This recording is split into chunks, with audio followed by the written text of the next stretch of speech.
Halol bus stand 3 રસ્તા police ચોકી પાસે બુધવારની રાત્રે છૂટા હાથની મારામારી થતાં ચકચાર મચી જવા પામી હતી. છોટાઉદેપુર જિલ્લાના કવાડ તાલુકાના મોટા વાટા અને હાલ સંજેલી ખાતે રહેતા ઠાકોર ફળિયામાં અંકુશભાઈ ચંદનભાઈ રાઠવા બુધવારે સવારે તેમની કારમાં તેમની સાથે નોકરી કરતી મહિલા મિત્ર સાથે પાવાગઢ ખાતે માતાજીના દર્શને આવ્યા હતા. પરંતુ જતા રાત્રિ થઈ જશે તેમ વિચારી તેઓ પાવાગઢ બસ સ્ટેન્ડની અંદર ગાડી ઊભી રાખી બંને ગાડીમાં પાવાગઢ અથવા હાલોલ ગેસ્ટ હાઉસમાં રોકવા બાબતે ચર્ચા કરી રહ્યા હતા.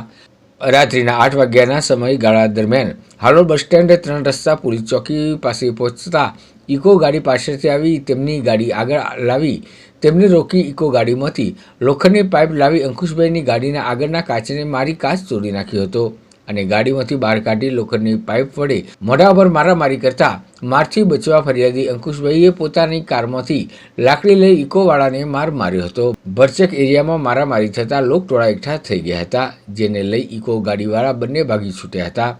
બનાવને પગલે ઘટના સ્થળે હાલોલ ટાઉન પોલીસ દોડી આવી હતી.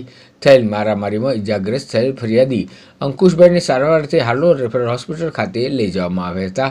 જ્યાં પોલીસને અંકુશભાઈએ ઇકો ગાડીના 2 ઇસમો કે જેઓ તેમને ઓળખતા નથી તેમની સામે ફરિયાદ નોંધાતા પોલીસે ગુનો નોંધી તપાસ હાથ ધરી છે. અગર સવારમાં દર્શન કરવા માટે આવ્યા હતા અને અમને લાગ્યું કે લેટ થશે એમ કરીને અમે લોકો ઘરે ગયા હતા અને ઘરેથી અમે આવતા હતા ત્યારે અમને લાગ્યું કે મોડું થશે એમ કરીને અમે ડેપોમાં અહીં હાલોલ આવીને લેટ થઈ ગયું કરીને અમે ગેસ્ટ હાઉસમાં રોકાવાના હતા.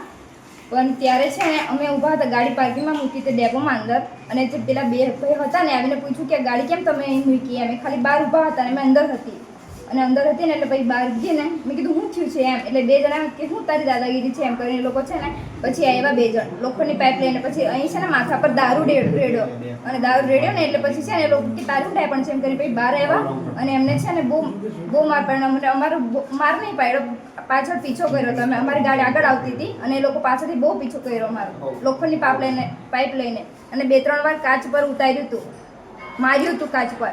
આગળનો કાચ હતો ને ગાડીનો અમારે બહુ પીછો કરેલો. પછી ઊભી રાખી ગાડી અને એને બી લાગ્યું કે મને બચાવ થવાનું નથી, મારી પાછળ કોઈ પડ્યું છે એમ કરીને પછી એ બી હાર માન લીધી ને પછી એના પર એ કર્યું, માર પાડ્યો કે મને બચવાનું છે નથી, હું એકલો છું, એ 2 જણ છે એમ કરીને પછી એને બી ધાક હતી મનમાં કે હું બચવાનું છું નથી એમ કરીને એવું કર્યું ને પછી બધા પબ્લિક ટોળે વળી ગઈ ને એમને માર પડ્યો. સામે જે હતા એ કયા લોકો હતા? અમને નહીં ઓળખતા, હું અંદર હતી પણ ખબર ને 2 જણ હતા બોડીમાં. એનું નામ શું છે? ભરત માસ્ટર, જયેશ અને એમને ખબર હતા ને એટલે એક જણા મને પડી નામ કીધું અને 3 જણા તમારા ભાઈ શું થાય છે? એ સરપંચ થાય અને અમે એની સરપંચની બોણને તમારા ભાઈ શું થાય છે બોલ? હા ને અમે લવ મેરેજ કર્યું છે. લવ મેરેજ કર્યું ને, લવ મેરેજ જેવું અમે રહીએ છે. રહીએ છીએ અમે 3 વર્ષ થઈ ગયા. લિવ ઇન મારો છો? હા. શું નામ તમારું? તોરલીન રાઠવા. સામે જે લોકોએ માર્યું એ લોકોનું નામ શું છે? જયેશભાઈ એવું કીધું મને. જયેશ ને ભરત ને જયેશભાઈ ને ભરતભાઈ. ક્યાંના છે? એ ક્યાંના છે? મોટાવાડા. અને આ ભાઈ ક્યાંના છે? શું નામ છે? મોટા અંકુશભાઈ રાઠવા. ક્યાંના છે? મોટાવાડા.